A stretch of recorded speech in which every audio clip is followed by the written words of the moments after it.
awalnya sampai jadi pisahannya ini berupa apa?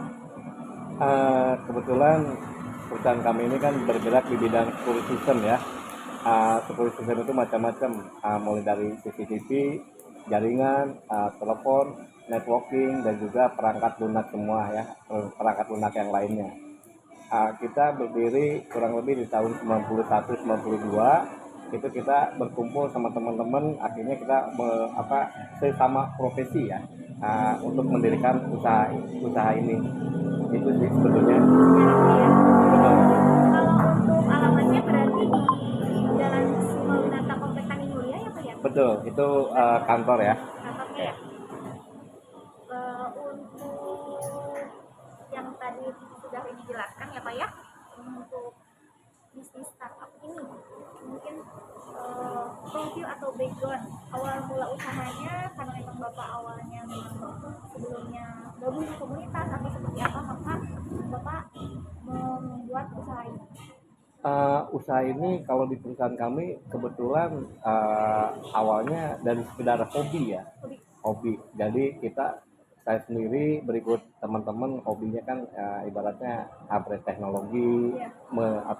ingin mengetahui sesuatu hal yang baru. Jadi bukan karena kita berdasarkan basic dari akademis. Jadi berdasarkan sebetulnya hobi, hobi aja. Awalnya hobi ya Pak ya. Kalau untuk jangka panjang nih Pak ke depannya, atau misalkan sekarang nih mungkin rencananya akan mengembangkan ke sektor lain atau memang fokus di bisnis yang sekarang? Sampai saat ini kita belum terbuka atau belum berpikir ya untuk hal-hal yang lain. Kita fokus di bidang kita aja. Kita membesarkan atau fokus kepada bidang yang kita jalani. Karena boleh dikatakan kalau kita gimana ya? Saya katakan awal tadi kalau kita udah hobi ini kan beda Pak. Iya. Di situ mulai yang baru itu Susah ya? bukan susah, kurang gimana gitu. Yang jelas kita fokus terhadap usaha yang kita jalani ini dan membesarkan bersama-sama dengan tim kami. Nah, untuk sekarang lebih ke sumber daya manusianya ya Pak Teo ya. Oke. Untuk mengembangkan usaha pasti ada teamworknya Pak. Oke. Nah, siapa aja sih termasuk misalkan karyawan atau staff-staffnya yang ada di PT Global Electronic Technology, tugasnya seperti apa aja? Kita ya kalau untuk di kantor biasa ya, ada admin, ada bendahara, itu aja. Cuma kebanyakan kita karena kita fokusnya di project, itu malah kita kebanyakan dari orang projectnya. Contoh kita mungkin ada project manajernya, ada supervisor, ada teknisinya, ada IT-nya, itu aja sih sebetulnya mah. Dan mereka timnya akan lebih banyak daripada orang kantor. Orang kantornya mungkin hanya beberapa orang. Berarti Gitu. yang untuk keluarnya lebih banyak. Betul, lebih banyak. Kalau misalkan untuk hal-hal yang perlu ditimbangkan nih Pak untuk proses rekrutmen pegawai dalam perusahaan Pak Teo ini, biasanya Bapak prosesnya seperti apa sih yang dipertimbangkan kalau mau masukin karyawan-karyawan? Kalau untuk khusus di perusahaan kami, sebetulnya ada dua skill yang dibutuhkan, tapi itu terbagi masing-masing. Kalau untuk IT otomatis ya, mereka ada basic, minimal ada basic akademisnya di situ karena menyangkut jaringan, network dan sebagainya. Tapi kalau untuk teknisi di lapangan, perusahaan kami tidak berpandang kepada ijazah atau apapun, karena yang penting mereka bulat, mau dan jujur, itu aja sih udah cukup. Ada kemauan pasti ya Pak ya? Betul. Berarti kalau proses rekrutmen itu mah sebetulnya ngalir aja ya Pak ya? Mengalir apa adanya. Nggak ada kayak misalkan ada tes kesehatan? Tidak perlu, jarang di situ. Kecuali kalau masa pandemi kemarin. Oh iya betul. Terus tes Betul. ya Pak ya? Kalau misalkan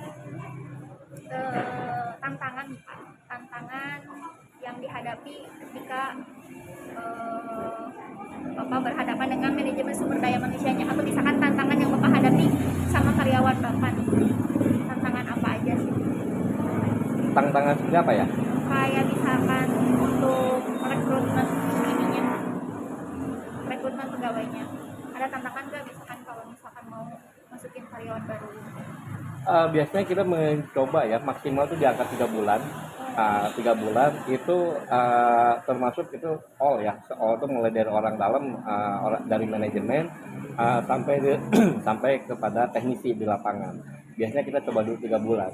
Kayak masa training gitu ya Pak? Ya kayak begitu. Karena kadang-kadang waktu kita wawancara kelihatannya mungkin ABCD-nya wadi memadai, tapi pas fakta di lapangan Beda. beda ya itu. Makanya kita kadang-kadang secara tidak langsung kita ada mengadakan screening lah kalau bagi saya sebut itu selama 3 bulan, 3 bulan di situ. Jadi selama 3 bulan itu akan ada kejutan-kejutan tersendiri gitu Pak. Kita kelihatan Muncul ya. betul orang yang karakternya gimana di situ, termasuk moralnya bagus dan apa kan akan kelihatan beda secara wawancara. Wawancara kan teori, A bisa jadi B, B bisa jadi C. Tapi kalau udah di lapangan itu Pak, Beda akan lagi lain ya, Pak. cerita betul. Nah, kalau misalkan bisa memilih nih Pak, menurut pandangan Pak Theo, manakah yang dipilih antara pegawai dengan loyalitas namun kapabilitasnya biasa aja, atau misalkan pegawai yang tidak loyal tapi kualitasnya sangat baik Pak? Jelaskan alasannya aja mungkin Pak. Kalau kami disuruh memilih dari 3 hal tersebut, saya sebagai owner akan memilih yang loyalitas. Yang Loyalitas meskipun mereka kemampuannya standar atau rata-rata. atau biasa aja. Betul, daripada orang yang tidak loyal meskipun mereka pintar, bahkan itu akan berbahaya. Maka kita jadi akan berisiko kepada kamu. Kalau misalkan sewaktu-waktu ada pegawai nih Pak Theo yang keluar, namun pegawai ini tuh kompeten Pak, terus berkualitas lah ya bisa dibilang ya. Kalau Pak Theo tuh akan mempertahankan atau akan mempersilahkan untuk dia Resign gitu. resign? Kebetulan karena saya sendiri ya, bukan nyombong, saya ini sebutnya Bapak Installer. Jadi boleh katakan jangankan yang mereka meminta resign, saya berharap mereka resign. Karena apa? Cukuplah bekerja di pada kami 2-3 tahun, mereka membuka usaha sendiri.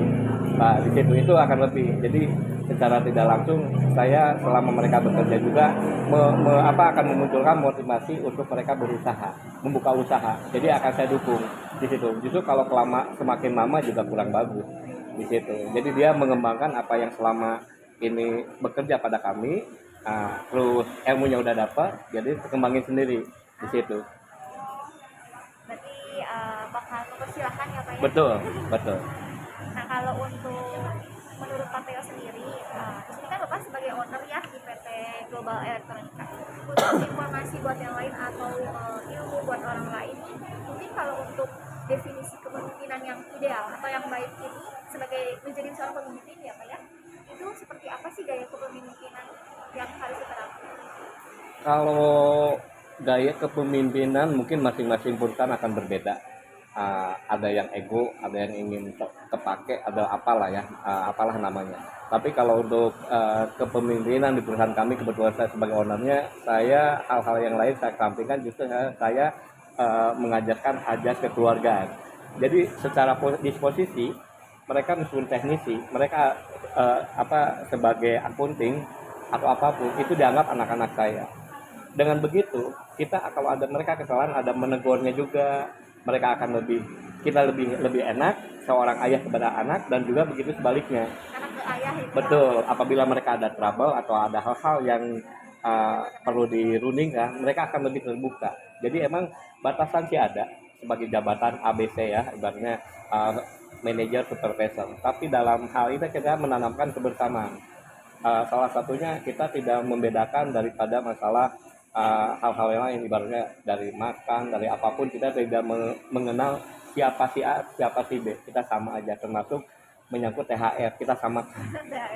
Betul. Berarti kalau untuk Pak Theo sendiri mah gaya kepemimpinannya lebih ke mementingkan ajas Keluarga ya, kebetulan kita orang timur. Iya benar. Karena setiap orang masih beda-beda ya Pak ya. Betul, betul.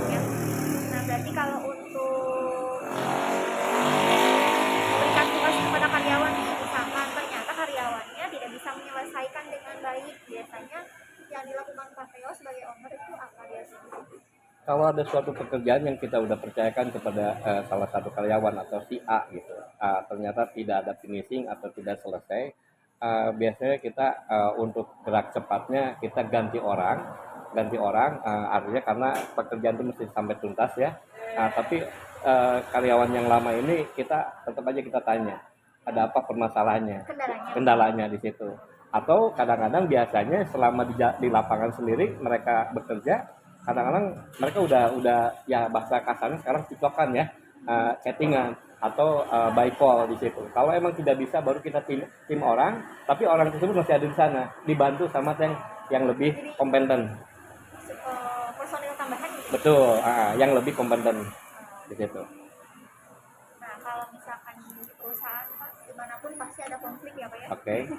Kalau misalkan Pak Teo sendiri cara menghadapi konflik dalam perusahaan, misalkan dari karyawan dengan karyawan atau misalkan ternyata karyawan dengan owner sendiri, itu biasanya cara menghadapinya kayak gimana? Kalau sepengalaman kami di perusahaan biasanya konflik itu selalu terjadi ya, apalagi menyangkut orang lapangan ya di situ.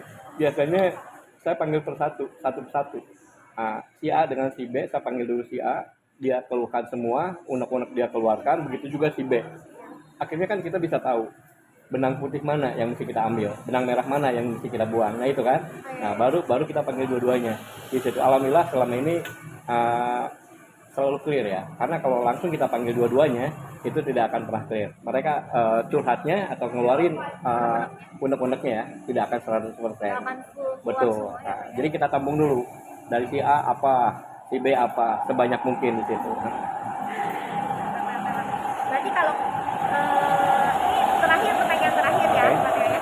Kunci sebuah tim agar mengerjakan targetnya semuanya tercapai. Berarti kunci keberhasilannya apa? Itu sebetulnya disebut mudah tapi sulit tapi gampang. Karena apa? Kita ini kan kita satu tim itu kan kita ada leadernya, ada pelaksananya dan juga boleh katakan dari atas sampai ke bawah itu ada. Itu masing-masing punya SOP. Si A tugasnya ABCD, si B bla bla bla juga. Nah itu selama mereka mengerjakan itu akan pasti udah final, pasti udah selesai. Selama mereka ada SOP, tidak keluar dari SOP tersebut, kecuali ada urgent yang di luar. Kayaknya ibaratnya lagi mengerjakan sesuatu ada bencana alam atau kecelakaan kerja itu lain. Tapi intinya kalau untuk kesuksesan kebersamaan tim, yang penting mereka itu melaksanakan sesuai dengan SOP-nya masing-masing pekerja tersebut.